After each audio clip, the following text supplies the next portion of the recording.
Hey guys, my name is Dal. I got a goddamn sore on my fucking tongue, so talking is very painful.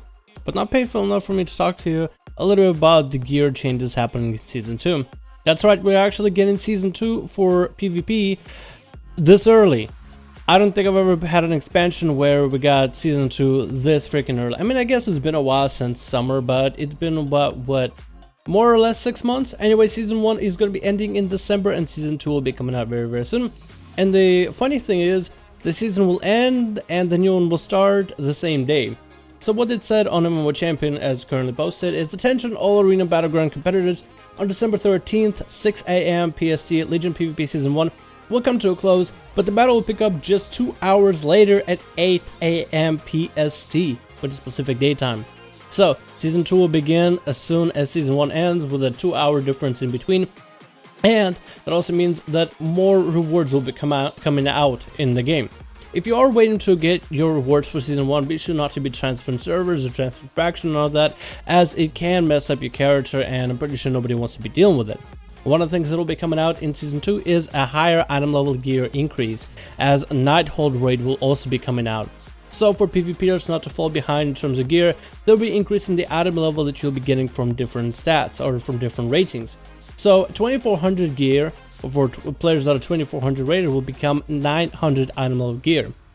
Between 2200 and 2400 will be 890, and then 200 points under that 885, 880, 875. So the gear item level overall will increase for anybody who is PvPing and isn't participating in PvE, in order to help you keep up with item level.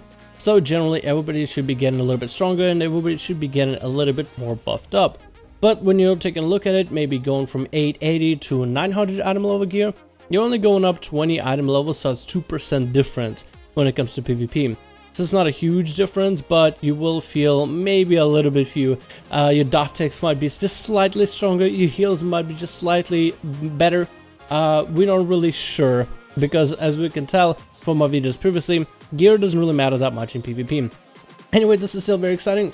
One of the more exciting things that will be coming out is the Prestige. It'll be increasing to 8, and I remember people being talking about for Prestige to go from 4 to 8 and maybe even higher and higher and higher in order to get more rewards, which I actually really want to start doing Prestige stuff. I haven't done it at all this season. I've been kind of chilling back and not really doing as much Prestige and honor level grind, which I might as well shoot, because this is what Legion is all about, so I might as well participate. Anyway, we have more rewards coming out because we'll have Prestige level 5, 6, 7, and 8. So it's probably more mounts, more toys, more pets, more gear, as well as more hidden skins, or I guess color of skins for your PvP weapon. So that is very exciting. And I can't wait until the Prestige level 13 comes out, because there's a specific Outlaw rogue weapon that I really want to get. And the coloration for it looks awesome with a teal and like reddish tone to it, I'm pretty sure.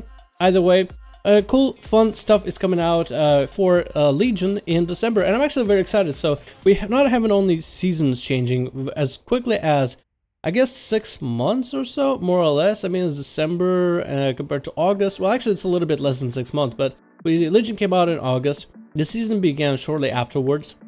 Now we're having a season change in December, with the raid tiers rotating, and I'm pretty sure it's all going to be patch 7.1.5 by then, so a bunch of changes will come in.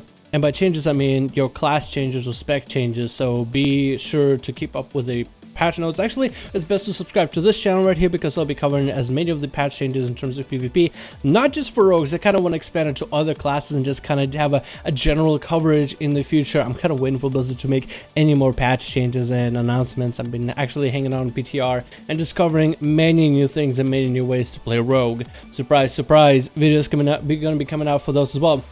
Last thing to remember when it comes to the PvP season rollover: faction-based rewards. When you have a rating of sorts for Alliance or Horde, remember there's faction-based rewards. What I mean by that is, let's say you're a Gladiator player and you play on Alliance. They will be awarding Gladiator to 0.5% top percent of Alliance players and 0.5 top percent of Horde players. So it's not all players.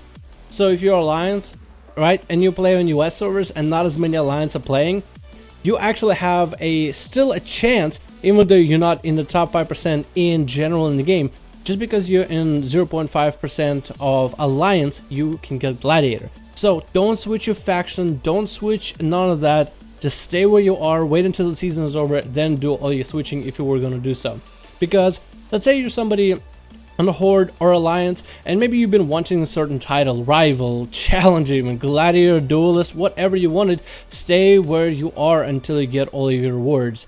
I'm not sure if this system is supposed to make it easier for you to get your rewards or deserve rewards and try to balance it all out based on faction, which I actually think is a kind of good idea. The Blizzard decided to make these changes based on faction, mainly because I've talked a little bit about before about faction and balancing. Sometimes Alliance is strong, sometimes Horde is strong, but this allows you, no matter who you are, no matter which faction you play, whether you play on US, which is Horde dominated, or EU, which is heavily influenced by Alliance players, you are still able to get your rewards based on your faction, so you're not really cheated out based on, let's say, some racial being OP, like human racial back in Warlords General. Remember anybody running Horde back in Warlords? I don't either.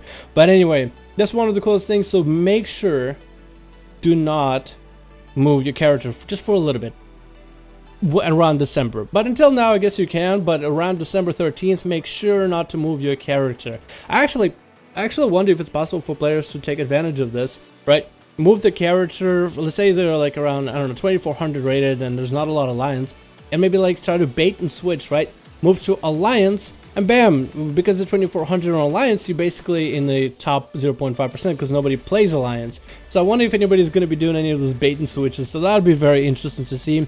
I definitely would love to see if that'll be abused, because I thought at the very beginning of the expansion, when reading through all the original patch notes and PvP changes, I thought to myself that, wow, what if this mechanic might be, what if it's abusable? I highly doubt it, and I'm pretty sure Blizzard has locks against it and whatnot, but it will still be very interesting.